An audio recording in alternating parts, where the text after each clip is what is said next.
Panoorin natin ito mga idol. Napakalupit na namang idea ang naisip ng ating isang kapwa siklista dito mga idol. Naplatan ito siya ay nung pinabulkanize mga idol ay nadiskubre na napakaraming butas pala dun sa interior. Kaya nag-decide na lang yung taga-vulcanize na talagang hindi na to pwede. Kaya naisipan ng ating isang kasama dito na si Limwil na lagyan na lang daw ng dahon kasi nga magagabi na ay ito pinalagyan na nga ng dahon para lang makauwi kasi malayo pa yung aming uuwian. So dito tayo sa Recto, ito mga idol, Recto. Kaya ito nagtulong-tulong ang mga tropa natin, pati nga si Tatang na taga-vulcanize dito nagtulong na rin para makauwi lang kami. Ito titingnan natin kung ubra ba talaga itong naisip nilang idea dito mga idol. Pinupuno nila ng dahon ng saging. So ang tawag nila dito mga idol ay banana tubeless. So ito, kinakargahan pa talaga ng gusto na idol dito. Yan si Kyle yan, yung platan, Kylie Ilisan.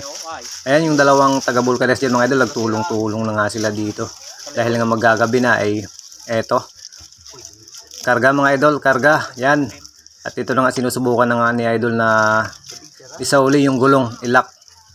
Kung pwede na ba yan, uubra ba yan mga idol. So try natin mamaya, titingnan natin kung ano talaga ang resulta nung ginawa nilang idea dito mga idol. Sana nga umubra para makauwi na nga kami. At ito na nga mga idol, kinakabit na nga nila yung gulong dito. So kung mapapansin nyo mga idol, medyo flat pa talaga yung gulong pero try natin. Ayan, sasakyan na nga ni idol.